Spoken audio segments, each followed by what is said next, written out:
Hello friends, खट्टे मीठे आम पापड़ से बनाते हैं मीठी रोल। चलिए देखते हैं इस यूनिक डेजर्ट को, किसी भी त्योहार के लिए एकदम परफेक्ट रेसिपी। पर उससे पहले प्लीज सब्सक्राइब कुक्सवे और press the bell icon, it never let you down. मैं हूँ टीना आपके साथ। आम पापड़ के मीठे रोल बनाने के लिए एक नॉन स्टिक पैन में 300 ml होल मिल्क ऐड करेंगे और दूध में उबाल आने का इंतजार करेंगे। दूध में अच्छे से उबाल आने के बाद इस स्टेज में दूध में ऐड करेंगे 100 ग्राम मावा या खोया और खोए को अच्छे से दूध में मेल्ट होने देंगे। लगातार चलाते रहेंगे ताकि खोआ नीचे से जल न जाए।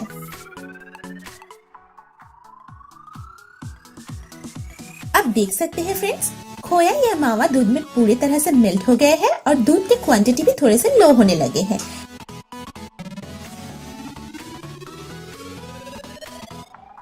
पाँच मिनट चलाने के बाद अब दूध में ऐड करेंगे 1/4 कप शक्कर।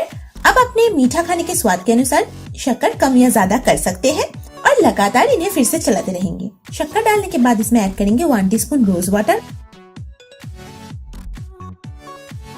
और 1 टीस्पून फ्रेश इलायची पाउडर। अब इन्हें अच्छे से लगातार चलाना है और इसे और गाढ़ा करना है।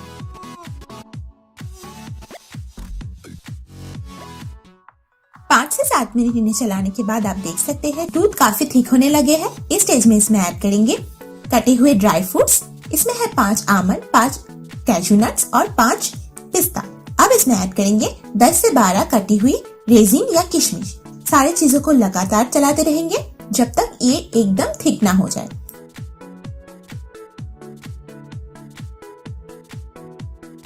अब देख सकते हैं, अब 10 मिनट चलाने के बाद इस कंसिस्टेंसी में ये दूध आ गए हैं।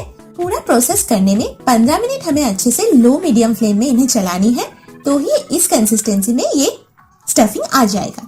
तो फ्रेंड्स, जब ये स्टफिंग पैन को छोड़ने लगेगा, ये साइन है कि आपका स्टफिंग परफेक्टली बन गए हैं। तो अब इन्हें ज्यादा नहीं पकाएंगे क्योंकि ये ठंडा होने के बाद और थिक हो जाएंगे। तो इस स्टेज में फ्लेम ऑफ कर देंगे और स्टफिंग को कम्प्लीटली ठंडा होने के लिए दूसरा बॉल में निकाल लेंगे। यहाँ पे मैंने 200 ग्राम आम पापड़ का एक स्लाइस लिए है, जिसे अभी हमें बहुत ही पतला करके कटना है। आप इसे नाइफ से भी कट सकते हैं या हाथों से भी इसे अच्छे से इस तरह से कट कर सकते हैं। ये मार्केट में इजीली अवेलेबल है। तो देखिए फ्रेंड्स, इस तरह से एक शार्प नाइफ से इसे कट कीजिए। हमें बहुत ही पतला स्लाइसेस में इन्हें कट करनी है।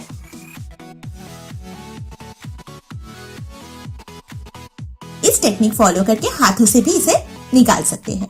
ध्यान रखिए फ्रेंड्स, हमें ज्यादा मोटा स्लाइसेस नहीं निकालनी है। तो इसी तरह सारे स्लाइसेस निकाल लेंगे और साइड में प्लेट में रख देंगे। तो आप देख सकते हैं फ्रेंड्स, आम पापड़ को इस तरह से पतले स्लाइसेस में कट कर लिए हैं।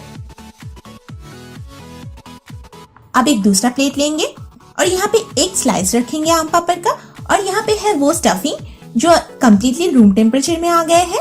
इस स्टफिंग को आप थोड़ा करके आम पापड़ के ऊपर देंगे और इस तरह से धीरे धीरे रोल कर देंगे। रोल ये खोल ना जाए इसलिए इस लौंग लगा के इसे सील कर देंगे। तो आप देख सकते हैं मीठे आम पापड़ रोल बन गए हैं। अब एक दूसरा टेक्निक दिखाते हैं। इसमें स्टफिंग थोड़ा सा ज्यादा डालना है तो ये खाते वक्त और भी टेस्टी लगते हैं। इस तरह से दूसरे एक स्लाइस लेंगे और इसके ऊपर ये स्टफिंग लेके धीरे धीरे पूरे आम पापड़ के ऊपर फैला देंगे।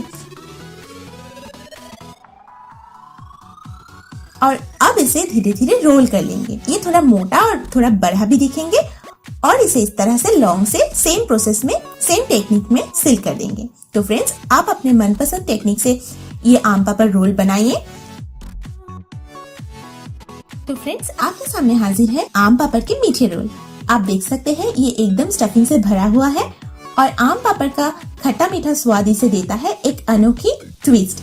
आप इस रेसिपी को घर पे जरूर ट्राई करें और किसी भी त्योहार में ये मिठाई बना के सबको चौंका दें। अगर ये रेसिपी आपको अच्छी लगी तो प्लीज शेयर करना, लाइक करना और कमेंट सेक्शन में कमेंट करना ना भूलिए। Thanks for watching.